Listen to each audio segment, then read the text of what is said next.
ചിരിക്കുന്നവരായ നമ്മിൽ അവശേഷിക്കുന്നവർ ആകാശത്തിൽ കർത്താവിനെ എതിരേൽക്കാനായി അവരോടൊപ്പം മേഘങ്ങളിലേക്ക് സംഭവിക്കപ്പെടും. അങ്ങനെ നാം എപ്പോഴും കർത്താവിനോട് ആയിരിക്കുകയും ചെയ്യും. അതിനാൽ ഈ വാക്കുകൾ നിങ്ങൾ പരസ്പരം ആശ്വസിപ്പിക്കുകയും ഭാഗ്യമോ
ഏറെ പ്രത്യേകതയുള്ള ഒരു ഞായറാഴ്ചയാണ്. ഇന്ന് ഇന്നത്തെ ഒന്നാമത്തെ നിയോഗം ഇന്ന് പ്രത്യേകം NCCL ദിനം അഥവാ ബാലസഖ്യ ദിനം. പ്രത്യേകിച്ച് നമ്മുടെ സൺഡേ സ്കൂൾ കുഞ്ഞുങ്ങൾക്ക് വേണ്ടി സഭ പ്രത്യേകം അവർക്ക് വേണ്ടി പ്രാർത്ഥിക്കാനും അവരെ നമ്മുടെ കുർബാനയിൽ പ്രത്യേകം സമർപ്പിച്ച് പ്രാർത്ഥിക്കുവാനും മറ്റും അവരെ പ്രത്യേകം ശക്തിപ്പെടുത്തുവാനുമായി സഭ ഈ ദിവസം പ്രത്യേകം മാറ്റിവെച്ചിരിക്കണം. അതിനെ തന്നെ NCCL കുഞ്ഞുങ്ങൾക്ക് എല്ലാവിധ ആശംസകളും നേരുന്നു. അപ്പം ഏറെ പ്രത്യേകതയോടുകൂടി തന്നെ മലങ്കര സുറിയാനി കത്തോലിക്ക സഭ പ്രത്യേകം വലിയ നോമ്പിലേക്ക് പ്രവേശിക്കുന്നതിന് മുമ്പുള്ള ഈ ഞായറാഴ്ച ഇന്ന് ആനീതനെയർ അഥവാ നമ്മുടെ പ്രിയപ്പെട്ട നമ്മുടെ വാങ്ങിപ്പോയ എല്ലാവരെയും ഓർത്ത് പ്രാർത്ഥിക്കുന്ന ഒരു ദിവസമായി അവരെ ഓർത്തുകൊണ്ട് പ്രത്യേകിച്ചും അടുത്ത ഞായറാഴ്ച നമ്മൾ ഏറെ ആഘോഷപൂർവ്വം വലിയ നോമ്പിലേക്ക് പ്രവേശിക്കുകയാണല്ലോ. പ്രത്യേകം നമ്മുടെ കുടുംബങ്ങളിൽ നിന്ന് നമ്മുടെ മാതാപിതാക്കളായി, പൂർവികരായി, ബന്ധുമിത്രാദികളായി, സുഹൃത്തുക്കളായി വാങ്ങിപ്പോയ നമ്മുടെ എല്ലാ പ്രിയപ്പെട്ടവരെയും നമുക്ക് ഇന്നത്തെ വിശുദ്ധ കുർബാനയിൽ തുടർന്നുള്ള ധൂപപ്രാർത്ഥന നമുക്ക് ഓർക്കാം. ഇന്നത്തെ സുവിശേഷ ഭാഗം നമ്മൾ വായിച്ചു കേട്ട സുവിശേഷ ഭാഗം വിശുദ്ധ യോഹന്നാൻ ശ്ലീഹ എഴുതിയ സുവിശേഷം 5-ാം അധ്യായം 19 മുതൽ 29 വരെയുള്ള വാക്യങ്ങളാണ്. ഇന്നത്തെ വായനകളെല്ലാം ശ്രദ്ധിച്ചാൽ നമുക്ക് മനസ്സിലാകും. മക്കബായരുടെ പുസ്തകത്തിലുള്ള 12-ാം അധ്യായത്തിലുള്ള വായനയും പൗലോസ്ലീഹയുടെ ലേഖനം സുവിശേഷം എല്ലാം ജീവിതവും മരണാനന്തര ജീവിതവും അഥവാ നിത്യജീവനുമായി സംബന്ധിച്ച അല്ലെങ്കിൽ മരിച്ചവർക്ക് വേണ്ടി പ്രാർത്ഥിക്കുന്നതിൻ്റെ പ്രാധാന്യത്തെക്കുറിച്ച് പറയുന്ന വചനഭാഗങ്ങളായിരുന്നല്ലോ. പ്രത്യേകം ആ വചനത്തിലൂടെ നമുക്ക് നമ്മുടെ ജീവിതത്തിലെ മരണചിന്തകളെ കുറിച്ച് നമുക്ക് അല്പസമയം ചിലവഴിക്കാം. നമ്മുടെ ഭവന കൂദാശയിൽ മലങ്കര സുറിയാനി കത്തോലിക്ക സഭയുടെ ഭവന കൂദാശയിൽ നാം എപ്രകാരം പാടുന്നുണ്ടല്ലോ: ദേവ എന്നിൽ ഭ്രമമേറ്റിയിടും കാര്യങ്ങൾ 3 ചാവി നാഴിക ന്യായാസനവും നരകവും ഇത് തന്നെ. ദേവ എന്നിൽ ഭ്രമമേറ്റിയിടുന്ന കാര്യങ്ങൾ 3 എൻ്റെ മരണസമയവും എനിക്കുള്ള ന്യായാസനവും നരകവും തന്നെ. പ്രിയ സഹോദരങ്ങളെ, ഈ ഭൂമിയിൽ നമുക്ക് ഉറപ്പുള്ള ഒരേ ഒരു കാര്യം, നടക്കുമെന്ന് 100% ഉറപ്പുള്ള ഒരു കാര്യം നമ്മുടെ മരണമാണ്. ബാക്കിയെല്ലാം സാധ്യതകൾ മാത്രമാണ്. എൻ്റെ പ്ലാനുകൾ, എൻ്റെ കരിയർ, എൻ്റെ സ്വപ്നം, എൻ്റെ കുടുംബം, എൻ്റെ വീട്, അങ്ങനെയുള്ള എല്ലാ പ്ലാൻസും അല്ലെങ്കിൽ നമ്മുടെ ലക്ഷ്യങ്ങൾ, സ്വപ്നങ്ങൾ, അതെല്ലാം സാധ്യതകൾ മാത്രമാണ്. ഒരു 50-50 ചാൻസ്. പക്ഷെ ജനിച്ചിട്ടുണ്ടെങ്കിൽ ഒരു ജീവജാലത്തിന് അത് ജയിച്ചിട്ടുണ്ടെങ്കിൽ അത് മരിക്കണം. അപ്പോൾ സൃഷ്ടിക്കപ്പെട്ട എല്ലാ ജീവനുള്ള വസ്തുവിനും അതിൻ്റെതായ ഒരു എക്സ്പയറി ഡേറ്റ് ഉണ്ട്, ഒരു ലൈഫ് സ്പാൻ ഉണ്ട്. അതിനുശേഷം അത് കടന്നു പോകണം. ഇതുപോലെ മനുഷ്യനും ഒരു എക്സ്പയറി ഡേറ്റ് ഉണ്ട്. ഇവിടെ ഇരിക്കുന്ന നിങ്ങൾക്കും എനിക്കും ഒരു എക്സ്പയറി ഡേറ്റ് ഉണ്ട്. നമുക്കായിട്ട് നമ്മുടെ വീട്ടുമുറ്റത്ത് ഒരു ശവമഞ്ചവും ഒരു മരണപ്പന്തലും നമുക്കായിട്ട് കാത്തിരിപ്പുണ്ട്. ഒരു ശവപ്പെട്ടി നമുക്കായിട്ട് കാത്തിരിപ്പുണ്ട്. ഇന്ന് അല്ലെങ്കിൽ നാളെ അല്ലെങ്കിൽ വേറൊരു ദിവസം നമ്മൾ ആ ദിവസത്തിലേക്കുള്ള യാത്രയിലേക്കാണ്. എന്നാൽ ഈ ഭൂമിയിൽ ഉറപ്പില്ലാത്ത ഒരേ ഒരു കാര്യം നമ്മുടെ മരണസമയമാണ്. എപ്പോൾ വേണമെങ്കിലും മരിക്കാം. ഇത് എന്തുകൊണ്ടാണ് പറയാമെന്നറിയാമോ? നമ്മുടെ മരണത്തെക്കുറിച്ച് ചിന്തിക്കുമ്പോൾ നമുക്കൊന്ന് എളുപ്പപ്പെടാനും സാധിക്കും. നമ്മളീ കാണിക്കുന്ന വാശിയും വൈരാഗ്യവും ദേഷ്യവും, ക്ഷമിക്കാൻ പറ്റാത്ത അവസ്ഥയും, മറ്റുള്ളവരെ സ്നേഹിക്കാൻ പറ്റാത്ത അവസ്ഥയും, അല്ലെങ്കിൽ മറ്റുള്ളവരെ ചേർത്ത് പിടിക്കാൻ പറ്റാത്ത അവസ്ഥയും, എൻ്റെ ജീവിത പങ്കാളിയെ മനസ്സിലാക്കാൻ പറ്റാത്ത അവസ്ഥയും, എൻ്റെ മക്കളോടും എൻ്റെ മാതാപിതാക്കളോട് ക്ഷമിക്കാൻ പറ്റാത്ത അവസ്ഥയും, എൻ്റെ സഹോദരൻ സ്ഥലത്തിന് വേണ്ടി എൻ്റെ സഹോദരനോട് ക്ഷമിക്കാൻ പറ്റാത്ത അവസ്ഥയും, ഇതെല്ലാം കടന്നു പോകും. അവസാനം നെപ്പോളിയൻ പറഞ്ഞ ഒരു മഹാനായ രാജാവ് നെപ്പോളിയൻ പറഞ്ഞതുപോലെ ലോകത്തിലെ വലിയ ശക്തമായ കോട്ടകളെല്ലാം പിടിച്ചെടുത്ത ശേഷം അദ്ദേഹം മരണസമയത്ത് പറഞ്ഞു, എൻ്റെ കൈകൾ രണ്ടും തുറന്നിടണം. ഇത്രയധികം വെട്ടിപ്പിടിച്ച് ലോകരാജ്യങ്ങൾ നേടിപ്പിടിച്ച് ഞാനിതാ വെറും നഗ്നനായി തുറന്ന പാദങ്ങളായി ഈ ലോകത്തു നിന്ന് കടന്നു പോകുന്നു. പ്രിയ സഹോദരങ്ങളെ, നമ്മുടെ മരണ നിമിഷത്തെക്കുറിച്ച് ഓർത്താൽ ഒരുപക്ഷെ നമ്മുടെ ജീവിതത്തെ കുറച്ചുകൂടെ മെച്ചപ്പെട്ട രീതിയിൽ നയിക്കുവാനും നമുക്ക് സാധിക്കും. ഇനി എന്തുകൊണ്ടാണ് പലപ്പോഴും നമ്മൾ മരണത്തെ ഭയപ്പെടുന്നത്? ഒരുപക്ഷെ നമുക്കുള്ളതും ഇട്ടെറിഞ്ഞ് പോകേണ്ടത് കൊണ്ടാണോ? നമ്മൾ നേടിയെടുത്തതെല്ലാം ആസ്വദിക്കാതെ ഇട്ടെറിഞ്ഞ് പോകേണ്ടി വരും, അല്ലെങ്കിൽ ഞാൻ ഉണ്ടാക്കിയ എൻ്റെ സൽപ്പേരും എൻ്റെ സമ്പത്തും ഒന്ന് ആസ്വദിക്കാതെ ഇട്ടെറിഞ്ഞ് പോകേണ്ടി വരും എന്ന് പേടിച്ചിട്ടാണോ? അതുമായിരിക്കാം. ഒരുപക്ഷെ എൻ്റെ മരണത്തിനപ്പുറം എന്ത് സംഭവിക്കുന്നു എന്നൊരു ബോധ്യം ഇല്ലാത്തത് കൊണ്ടും ഈ മരണഭയം നമ്മളെ തേടിയെത്താം. മരണസമയത്ത് മരണത്തിന് ശേഷം ഒരു വ്യക്തിക്ക് എന്ത് സംഭവിക്കുന്നു എന്ന് ഒരു ശാസ്ത്രീയമായി നമുക്കൊന്ന് അവലോകനം ചെയ്യുവാണ്. ഇന്നത്തെ കാലത്ത് ഒരു ശാസ്ത്രീയമായ ഒരുപാട് തിയറികളും അഭിപ്രായങ്ങളും ഒക്കെ ഉണ്ട്. എന്നാൽ ഒരു ശാസ്ത്രീയമായ ഒരു 100% കൺഫേമായിട്ടുള്ള ഒരു തീരുമാനം ഇതിനായിട്ട് ഉണ്ടായിട്ടില്ല. മരണത്തിന് ശേഷം ഒരു വ്യക്തിക്ക് എന്ത് സംഭവിക്കുന്നു, ഒരുപാട് തിയറികളുണ്ട്. നമുക്കറിയാം, തിയറി എന്ന് പറയുമ്പോൾ അത് നടക്കണ സാധ്യതകളാണ്, അല്ലെങ്കിൽ അഭിപ്രായങ്ങളാണ്. എന്നാൽ ഒരു ക്രിസ്ത്യാനിക്ക് മരണത്തെ ഭയപ്പെടേണ്ട ആശങ്കയില്ല. ഇന്ന് പൗലോസ്ലീഹ നമ്മളെ പഠിപ്പിച്ചതുപോലെ, വായിച്ചു കേട്ടതുപോലെ, യേശു ക്രിസ്തുവിൽ വിശ്വസിക്കുന്നവർക്ക് യേശു ക്രിസ്തു അവൻ ജീവിച്ച് മരിച്ചു ഉയർത്തെഴുന്നേറ്റതുപോലെ അവനിൽ വിശ്വസിക്കുന്ന ഏവനും ഒരു ഉയർപ്പുണ്ട്. പ്രിയ സഹോദരങ്ങളെ, പൗലോസ്ലീഹ വീണ്ടും നമ്മൾ ഓർമ്മിക്കുന്നു, യേശു ക്രിസ്തു ഉയർപ്പിക്കപ്പെട്ടിട്ടില്ലെങ്കിൽ നമ്മുടെ വിശ്വാസം വ്യർത്ഥമാണ്.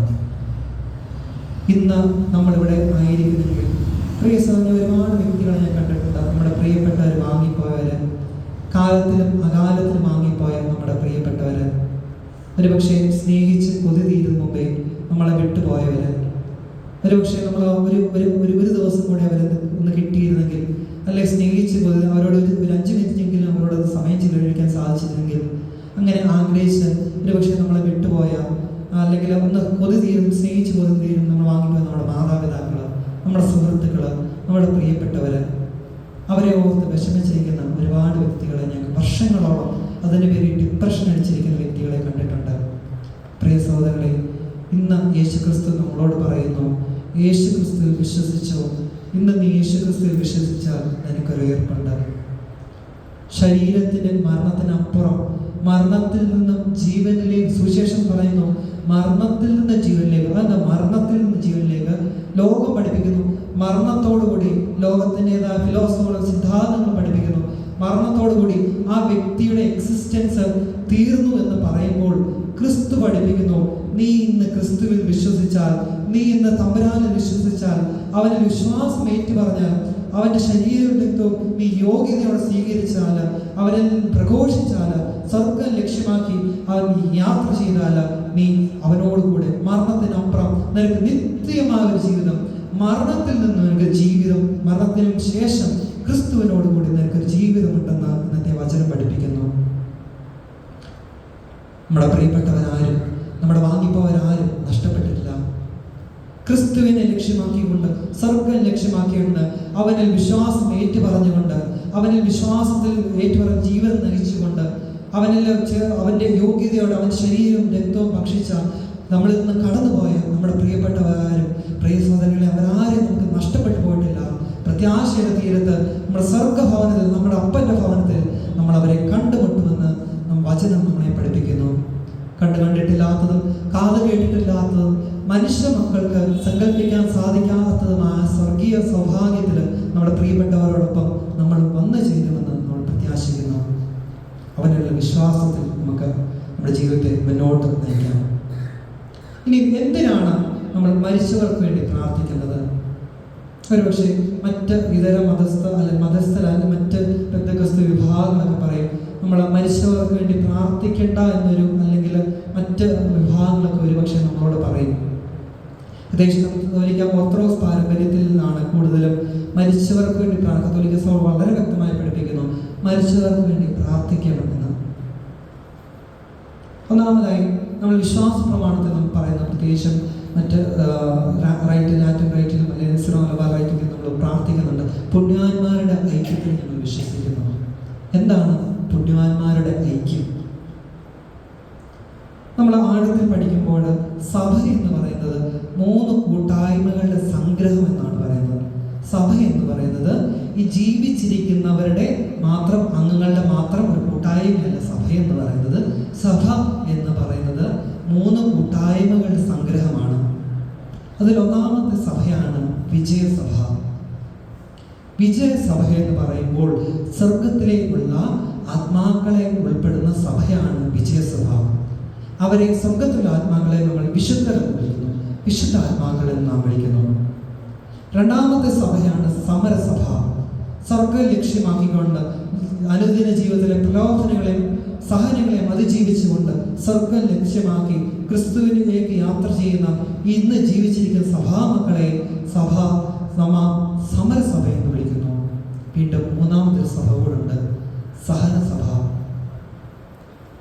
ക്രിസ്തുവിൽ ആശ്രയിച്ചുകൊണ്ട് സ്വർഗം ലക്ഷ്യമാക്കിക്കൊണ്ട് മരിക്കുന്ന ഒരു വ്യക്തി, എന്നാൽ തൻ്റെ ജീവിതത്തിൽ വന്നുപോയ കൊച്ചു കൊച്ചു കുറവുകൾ, പാപങ്ങൾ നിമിത്തം പൂർണ്ണ വിശുദ്ധിയിൽ അല്ലാത്തത് കൊണ്ട് ആ വ്യക്തിക്ക് കർത്താവിന് പരിപൂർണ്ണ വിശുദ്ധനായ പരിശുദ്ധനായ ദൈവത്തെ കാണണമെങ്കിൽ, ദൈവസന്നിധിയിലായിരിക്കണമെങ്കിൽ ആ അശുദ്ധി ആ വ്യക്തിയിൽ നിന്ന് എടുത്തു മാറ്റേണ്ടതുണ്ട്. അപ്പോൾ ഒരു ശുദ്ധീകരണം ആ വ്യക്തിക്ക് ആവശ്യമായി വേണ്ടിയിരിക്കുന്നു എന്ന് സഭ പഠിപ്പിക്കുന്നു. അപ്പോൾ അവർ സ്വർഗത്തിൽ എത്തപ്പെട്ടിട്ടില്ല, എന്നാൽ സ്വർഗത്തിലേക്കുള്ള യാത്രയിൽ ഒരു ശുദ്ധീകരണ അവസ്ഥയിൽ അവരായിരിക്കുന്നു.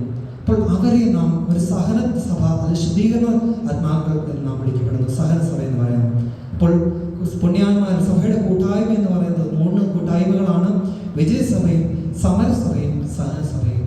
ഇത് മൂന്നല്ല, ഇത് പരസ്പരം ബന്ധപ്പെട്ടിരിക്കുന്നു. നമുക്കറിയാം, നമ്മുടെ കൈയുടെ അറ്റത്ത് ഒരു മുറിവ് വന്നു, അല്ലെ നമ്മുടെ മുറ്റത്തോട്ട് ഇറങ്ങിയപ്പോൾ കാലൊന്ന് ഒടിഞ്ഞു, അല്ലെങ്കിൽ കാലൊന്നും അടിഞ്ഞു, എന്ത് ചെയ്യും? കാലിൻ്റെ മാത്രം പ്രശ്നമാണ് ഇല്ല, നമ്മുടെ ശരീരത്തെ മുഴുവൻ അത് ഇറിറ്റേറ്റ് ചെയ്യും, ഇല്ലേ? കൈയുടെ അറ്റത്ത് ഒരു പൊട്ട് സൂചി കൊണ്ടതേ ഉള്ളൂ, ശരീരം മുഴുവൻ, നമ്മുടെ മൂഡിനെ മുഴുവൻ അത് ബാധിക്കും. അപ്പം ആ ശരീരം മുഴുവൻ അതുമായിട്ട് ബന്ധപ്പെട്ട അവയവങ്ങൾ അതിനെ സഹായിക്കാനായിട്ട് അത് ഹീലിംഗ് പ്രോസസ്സിലേക്ക് കൊണ്ടുവരും. ഇതുപോലെ ഈ 3 സഭകളും പരസ്പരം ബന്ധപ്പെട്ടിരിക്കുന്നു. വിജയസഭയിലുള്ള വിശുദ്ധ ആത്മാക്കൾക്ക് വേണ്ടി നമ്മൾ പ്രാർത്ഥിക്കേണ്ട ആവശ്യമുണ്ടോ? ഇല്ല. കാരണം അവർ ദൈവസന്നിധിയിലായിരിക്കുകയാണ്. അവര് വിശുദ്ധ ആത്മാക്കൾ നമുക്ക് വേണ്ടി പ്രാർത്ഥിക്കുന്നു.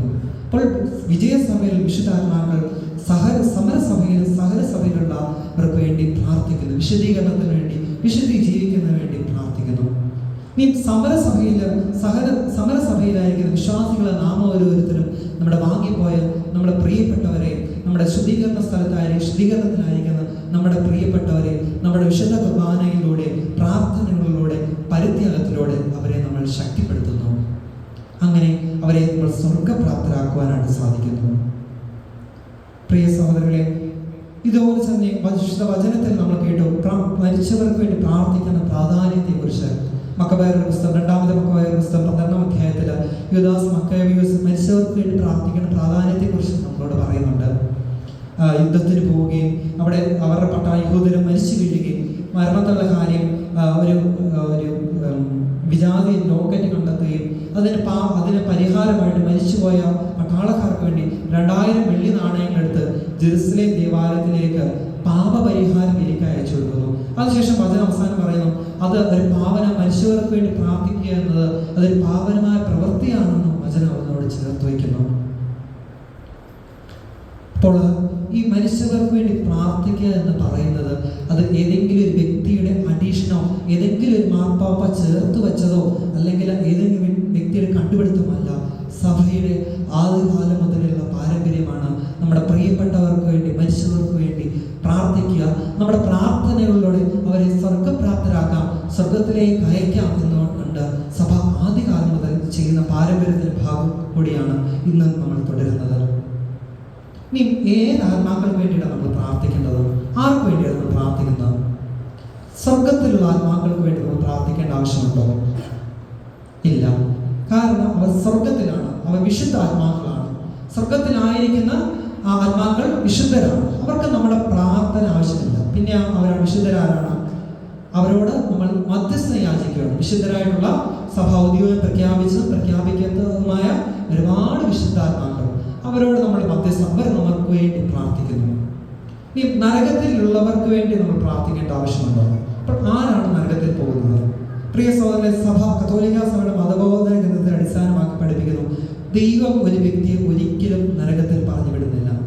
തൻ്റെ മക്കൾ ആര് നശിച്ചു പോകണമെന്നോ നരകത്തിൽ ഒരു അപ്പൻ തൻ്റെ മക്കൾ നശിച്ചു പോകരുത് എന്ന് ആഗ്രഹിക്കുന്നത് പോലെ സ്വർഗീയ പിതാവായ അപ്പൻ തൻ്റെ മക്കൾ ആരും നരകത്തിൽ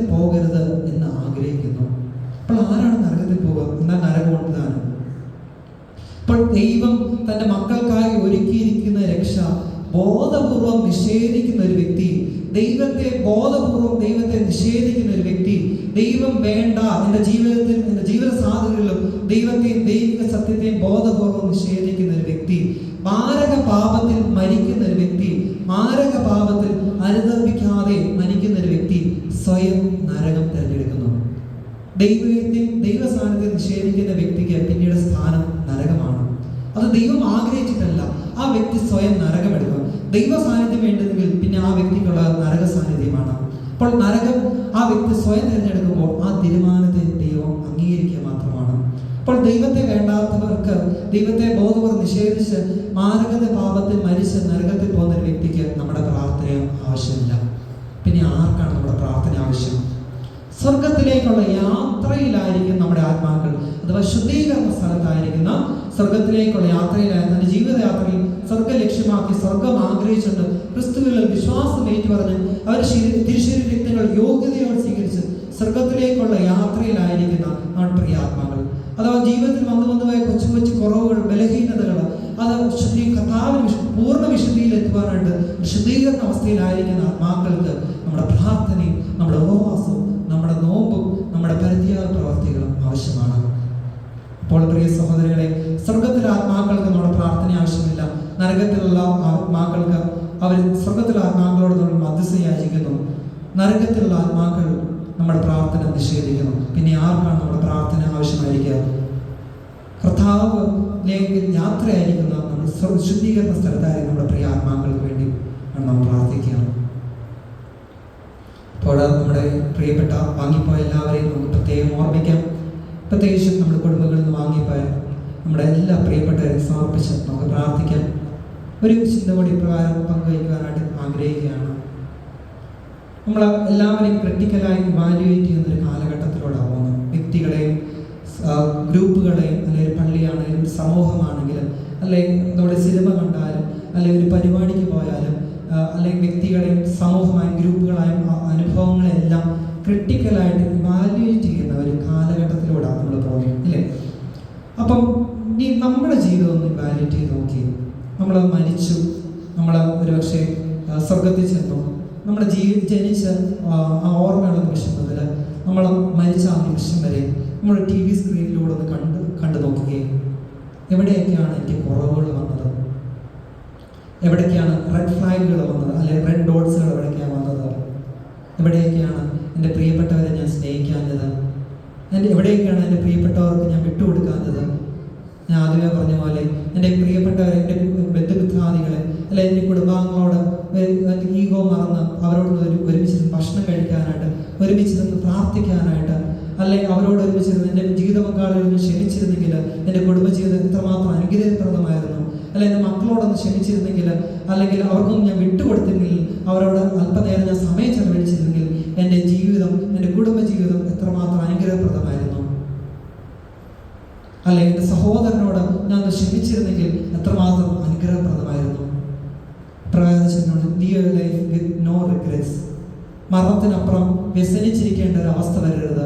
എനിക്ക് ഇന്ന് സ്നേഹിക്കാൻ പറ്റാത്തതും ഇന്ന് ചേർത്ത് പിടിക്കാൻ പറ്റാത്ത സാധ്യതകളെല്ലാം തള്ളിക്കളഞ്ഞിട്ട് നാളെ മരണത്തിനപ്പുറം ഞാൻ വിഷമിച്ചിരിക്കുകയും കർത്താവിന്റെ സന്നിധിയിൽ അബ്രഹാമിന്റെ ലാസറിന്റെയും ഉപമയിൽ അബ്രഹാം വിളിച്ചു കരയുന്ന പോലെ ഒരു റിഗ്രറ്റുകളുള്ള ഒരു ജീവിതമായി നമ്മൾ മാറ്റാതെ കർത്താവിനെ ആശ്രയിച്ചുകൊണ്ട് നമ്മുടെ പ്രിയപ്പെട്ടവരെ ചേർത്ത് നിർത്തുകൊണ്ട് ഒരു ജീവിതം നയിക്കാൻ നമുക്ക് സാധിക്കട്ടെ.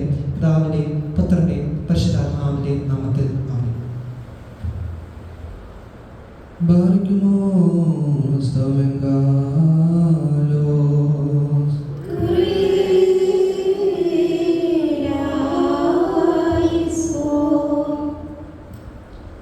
നാം എല്ലാവരും പ്രാർത്ഥിച്ച് കർത്താവിനോട് കരുണയും മനോഗുണവും യാചിക്കണം.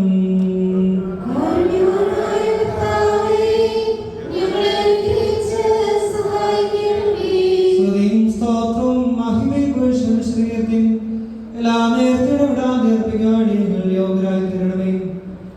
ഭാരതത്തിന്റെ പൗരോഹിത്യത്തിന് കാലയളവില്ലാതെ എത്തിയ പ്രധാന ആചാര്യത്തിൽ ശുശ്രൂഷ നടത്തുന്നവനും അവയെ സ്വീകരിക്കുന്നവനും കൊല്ലപ്പെട്ടിട്ടും ജീവിച്ചിരിക്കുന്നവനും നിർമ്മല സമാധാന യാഗങ്ങളുടെ ബലിപീഠവുമായ കർത്താവിന്റെ സ്തുതി അവൻ അനശ്വരമായ ഭക്ഷണവും അവസാനിക്കാത്ത ആത്മീയ പാനീയവുമാകുന്നു.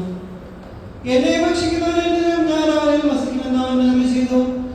ദൈവാദിദൈവവും കർത്താവിനും ഉള്ളതും ഉണ്ടാകുവാനിരിക്കുന്നതുമായ സകല സൃഷ്ടികളാൽ ആരാധപ്പെടുന്നവരുമായ കർത്താവിന് ദൈവികമായ സ്തോത്രയാഗം അർപ്പിക്കപ്പെടുന്ന ഈ സമയത്തും എല്ലാ പെരുന്നാളുകളിലും കാലങ്ങളിലും നേരങ്ങളിലും സമയങ്ങളിലും ഞങ്ങളുടെ ആയുഷ്കാലം മുഴുവൻ സ്തുതി ബഹുമാനവും ആരാധനയും യോഗ്യമാകുന്നു.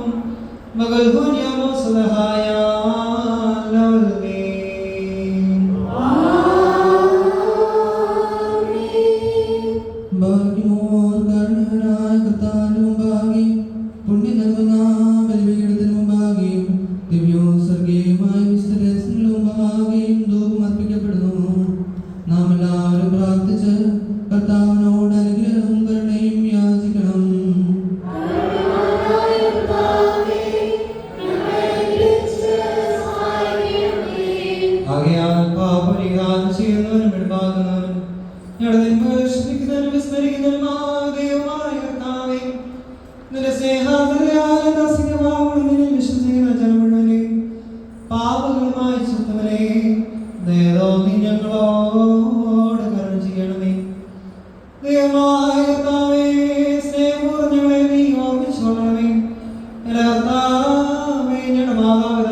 Kadesh, Roho Hayo, Kadisha, Dava Kadesh, Lafirmin Hatoyo, Avde Kadoes, Misraha, Alamishosan, Alamishosan, Davo Hadahan, Madravana, Malfona, Madanidan, Madagulhona, Nidamhani, Yeldaito, Kadisho, Madraihona Melo.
നമ്മുടെ ദൈവമായ കർത്താവിന്റെ സ്നേഹം മൂലം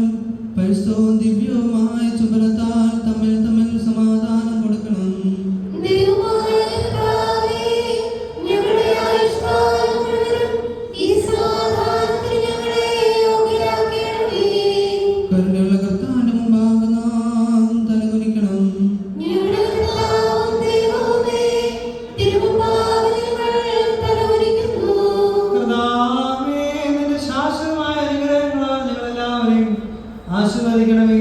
നിന്നെ ഏകപുത്രന്റെയും പരിശുദ്ധാത്മാവിനെയും തിരുവിഷ്ടം ചെയ്യുവാൻ ഞങ്ങളെ നീ പ്രാപ്തരാക്കണമേ. ഞങ്ങൾ നിനക്കും നിന്നെ എല്ലാവരും പരിശുദ്ധ റൂഹായ്ക്കും സ്തുതിയും സ്തോത്രവും സമർപ്പിക്കും.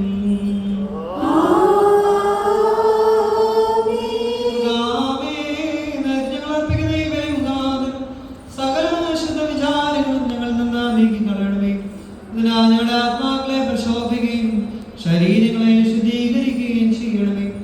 ഞാൻ നിൽക്കുന്നതിനെ എല്ലാവരും പരിശുദ്ധ റൂഹായ്ക്കും ഇപ്പോഴെല്ലാ സമയത്തും നീക്കും സ്തുതിയും സ്തോത്രവും സമർപ്പിക്കും.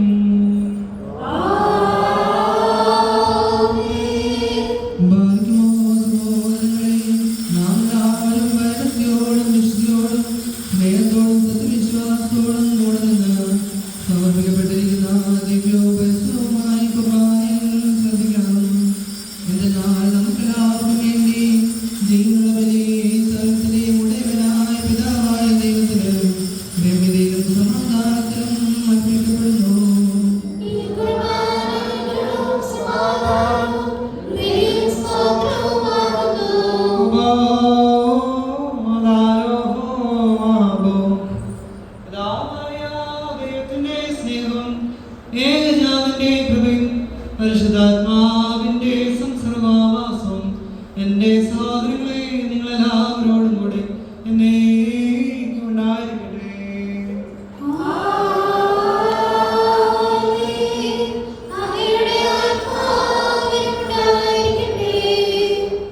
ഈ സമയത്ത് നാം എല്ലാവരുടെയും ബോധങ്ങളും വിചാരങ്ങളും ഹൃദയങ്ങളും പിതാവാദയത്തിന്റെ വലതുവശത്ത് വിശ്വാസപരായിരിക്കുന്ന മഹോന്നതങ്ങളെല്ലായിരിക്കണം.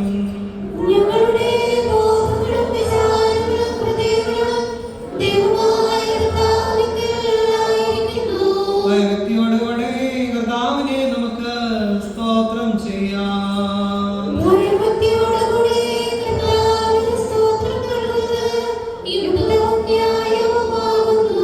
തിരുസന്നിധിയിൽ നിന്നുകൊണ്ട് ഇടപെടാതെ നിന്നെ മഹത്വപ്പെടുത്തുന്ന ആയിരങ്ങളും പതിനായിരങ്ങളുമായി അഗ്നിമയന്മാരോട് ഒന്നിച്ച് 3 പ്രാവശ്യം ഉച്ചത്തിൽ പ്രകാരം പറഞ്ഞുകൊണ്ട് നിന്നെ പുകഴ്ത്തുവാൻ ഞങ്ങൾ യോഗ്യരായി തീരണമേ.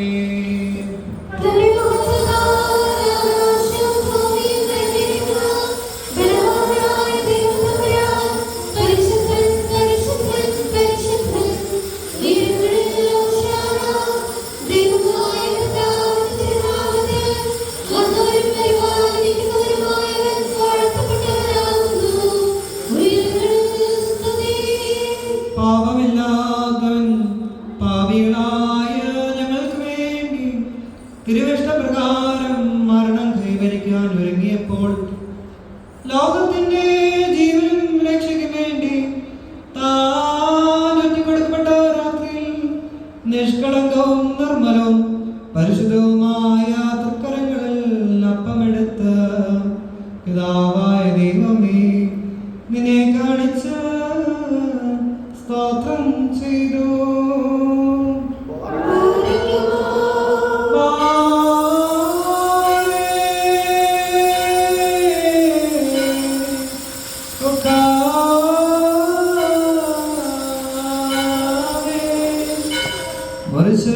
തന്നെ സ്ലീഹന്മാർക്ക് നൽകിക്കൊണ്ടരുളി ചെയ്തു. വാങ്ങി ഭക്ഷിക്കുവാൻ ഇതെന്റെ ശരീരമാകുന്നു.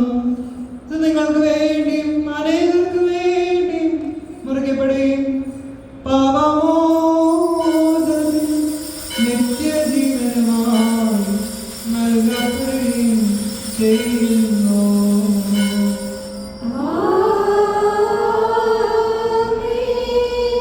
അപ്രകാരം അത്താഴത്തിന് ശേഷം പാനപാത്രമെടുത്ത് വീഞ്ഞും വെള്ളം കലർത്തി സ്തോത്രം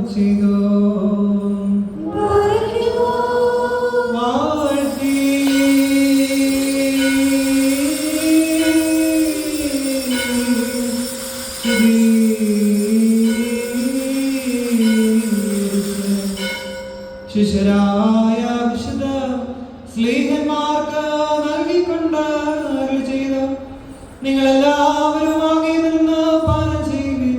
ഇത് പുതിയ ഉടമ്പടിയിലെ എൻ്റെ രക്തം ആകുന്നു.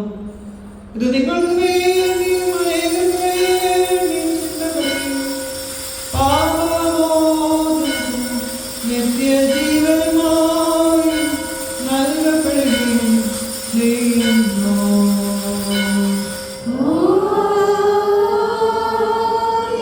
വിശുദ്ധ ഏൽപ്പിച്ചുകൊണ്ട് അവരോട് ഞാൻ വരുന്നതുവരെ എൻ്റെ ഓർമ്മയ്ക്കായി പ്രകാരം നിങ്ങൾ ചെയ്യുവിനെന്ന് നമ്മുടെ കർത്താവ് കൽപ്പിച്ചു.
പ്രത്യേകിച്ച്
അവരുടെ അടികളിൽ ഞങ്ങളെ നീ ചേർത്തുകൊള്ളണമേ. അവരോടൊരുമിച്ച് ഞങ്ങൾ നിലക്കുന്നതിനെ പരിശുദ്ധാത്മാവിനിപ്പോൾ എല്ലാ സമയത്തും സ്തുതിയും സ്തോത്രവും സമർപ്പിക്കുന്നു.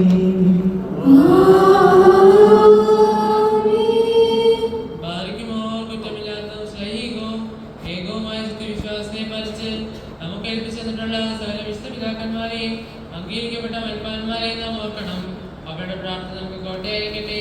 കർത്താവിനോട് നാം പ്രാർത്ഥിക്കണം.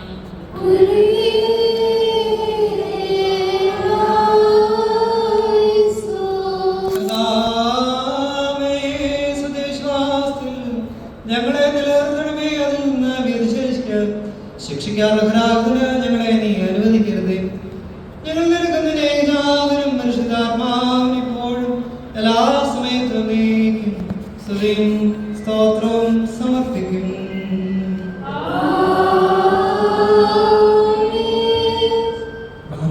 സ്നേഹത്തിന് സത്യവിശ്വാസത്തിന് മരിച്ച് നമ്മൾ നിന്ന് വേർപെട്ടു പോയ സകലരെയും നാം ഓർമ്മിക്കണം. കടങ്ങളുടെ പരിഹാരത്തിനും പാപങ്ങളുടെ മോചനത്തിനും അവരെ യോഗ്യരാക്കണം. നമ്മയും അവരെയും സ്വർഗ്ഗരാജ്യത്തിൽ ചേർത്തോളാനുമായി കർത്താവിനോട് നാം പ്രാർത്ഥിച്ച് 3 പ്രാവശ്യം കുറിയിലേശോണെന്ന് ചൊല്ലണം.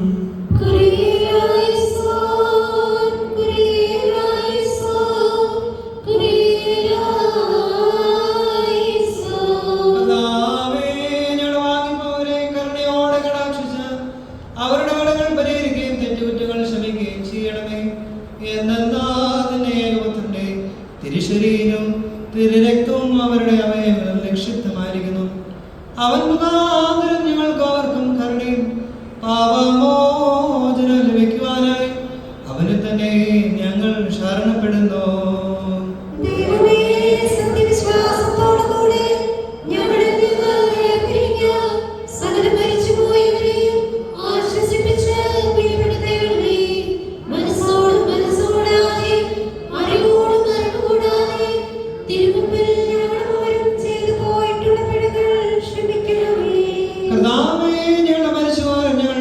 മരിച്ചുപോയവരുടെയും അകൃത്യങ്ങൾ മറന്ന് ഞങ്ങളെല്ലാവരെയും ക്രൈസ്തവമായ അന്ത്യത്തിനായി യോഗ്യരാക്കണമേ.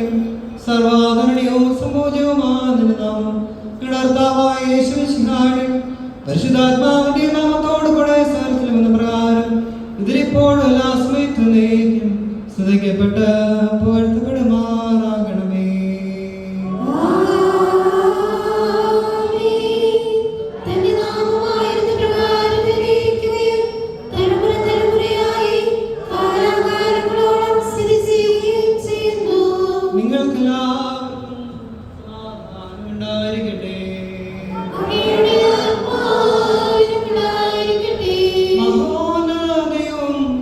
നമ്മുടെ രക്ഷകനുമായ യേശു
കൈക്കൊള്ളുന്നവനും യാചകർക്ക് മറുപടി അരുളുന്നവനുമായ ദൈവമേ, നിന്നോട് ഞങ്ങൾ അപേക്ഷിക്കുകയും പരിശുദ്ധനായ നിന്റെ പുത്രൻ ഞങ്ങളെ പഠിപ്പിച്ച കർത്ത പ്രാർത്ഥന നുറുങ്ങിയ ഹൃദയത്തോടെ ഉച്ചത്തിൽ ചൊല്ലുകയും ചെയ്യുന്നു.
പരിശുദ്ധാത്മകത്തിന്റെ കരുണയും കൃപയും എന്റെ വാത്സല്യമുള്ള സഹോദരങ്ങളെ നിങ്ങളെല്ലാവരോടും കൂടെ എന്നേക്കും ഉണ്ടായിരിക്കട്ടെ.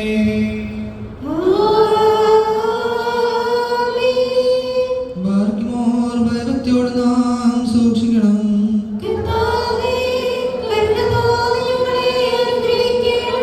വിശദമായവ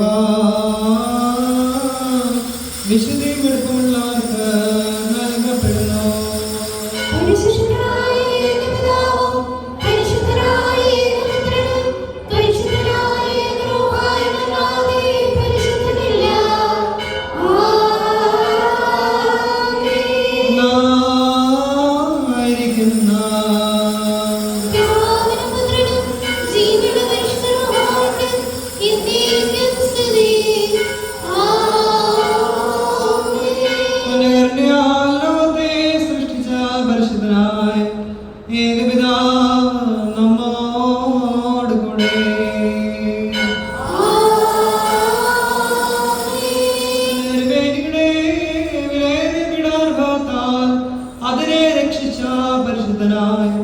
ഏകപുത്രൻ നമ്മോടുകൂടെ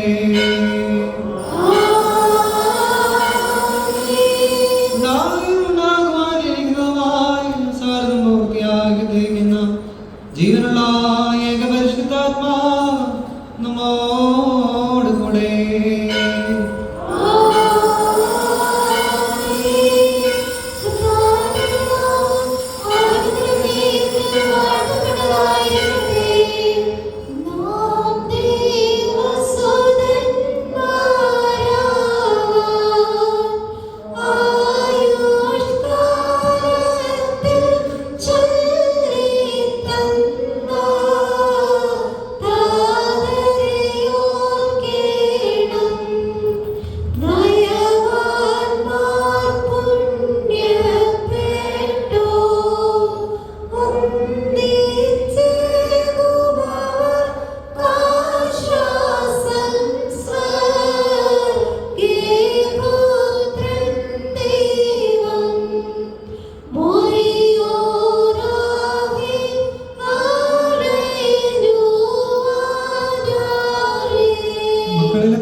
ഭക്തന്മാരിൽ ദൈവം കൃപ ചെയ്യും.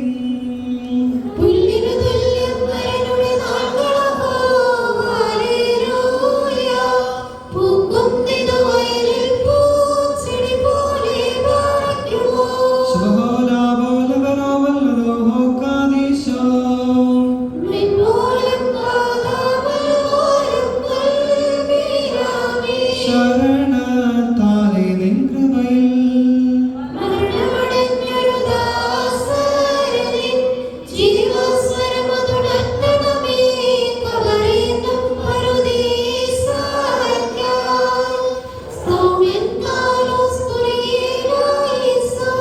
രക്ഷകനെ നിൻ ഗാത്രത്തെ ഭക്ഷിച്ചും നിൻ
നാം ശബ്ദമുയർത്തി പറയണം.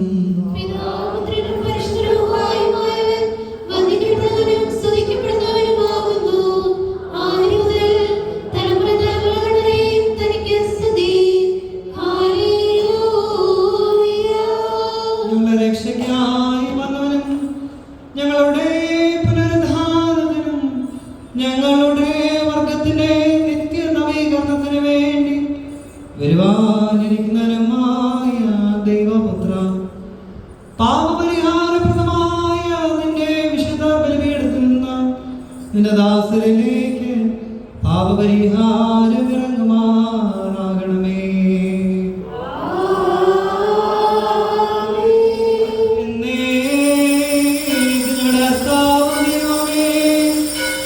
അദൃശ്യമായ നിന്റെ വലത് കൈ നീട്ടി കടങ്ങളുടെ പൊറുതിക്കും പാപങ്ങളുടെ മോചനത്തിനും തിരുമുമ്പാകെയുള്ള മുഖപ്രസന്നതയ്ക്കുമായി നിന്റെ വിലയേറിയ തിരുശരീരവും ദിവസവും സ്വീകരിക്കുന്ന ആരാധകരുടെ സംഘത്തെ ആശീർവദിക്കണമേ.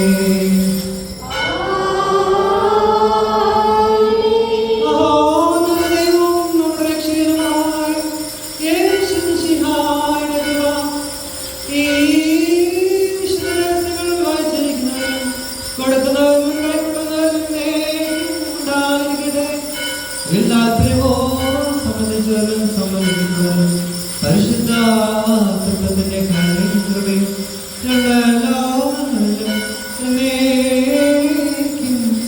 ഉണ്ടായിരിക്കട്ടെ.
ഞങ്ങളെല്ലാവരെയും അനുഗ്രഹിക്കുകയും ചെയ്യണം.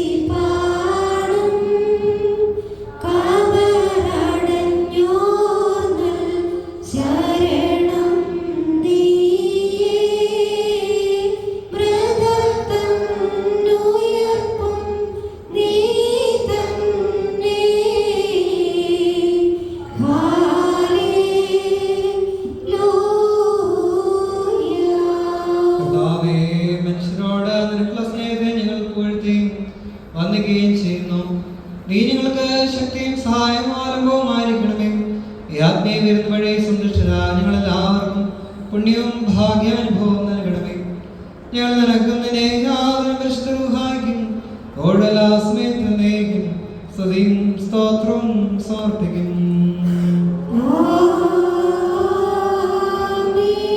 എല്ലാവർക്കും സമാധാനം ഉണ്ടായിരിക്കട്ടെ.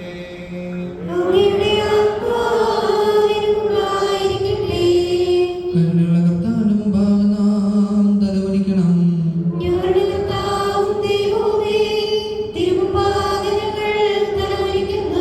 സ്വർഗ്ഗത്തിൽ ഇറങ്ങി വരികയും ഞങ്ങൾക്ക് അനശ്വരമായ ഭക്ഷണമായി തീരുകയും ചെയ്ത സത്യപമായ മിശിഹാതമ്പുരാനെ ഞങ്ങളുടെ ആത്മാക്കളെയും ശരീരങ്ങളെയും കെടാത്ത അഗ്നിക്കിൽ നിന്നും ചാകാത്ത പുഴയിൽ നിന്നും കാത്തുകൊള്ളണമേ. ഞങ്ങൾ നിൽക്കുന്നതിന്റെ പിതാവിനും പരിശുദ്ധ റൂഹായിക്കും ഇപ്പോഴും എല്ലാ സമയത്തും എന്നേക്കും സ്തുതിയും സ്തോത്രവും സമർപ്പിക്കും.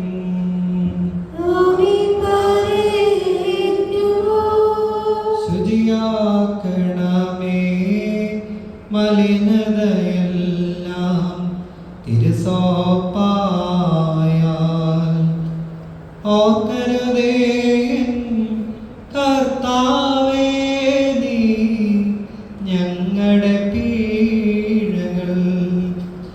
ശോകം തിങ്ങും ലോകനിവാസം വിട്ടോർക്കല്ല ശോഭരമാകും ശാശ്വതഗേഹേ ഏകുകമോദം. മൃതിതൻ സരണേ ആദം സുതരേ ചേർത്തേട്ടവരെ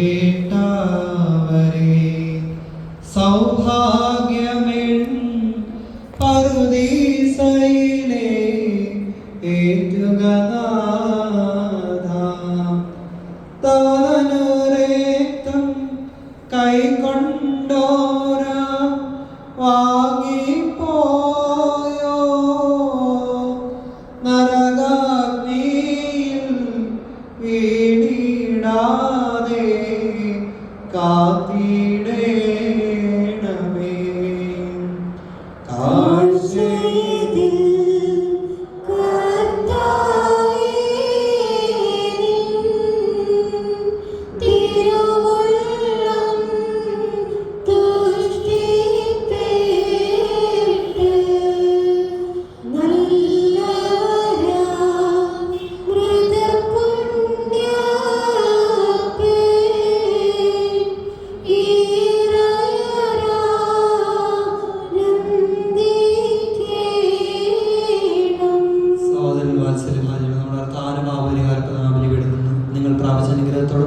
യാത്രാഭക്ഷണത്തോടും കൂടെ പരിശുദ്ധ തൃത്വത്തിന്റെ കരുണയ്ക്കും കൃപയ്ക്കും വേണ്ടി ഞങ്ങൾ നിങ്ങളെ മഹിമയേൽപ്പിക്കുന്ന സമയത്ത് സമാധാനത്താലെ പോകുന്നു.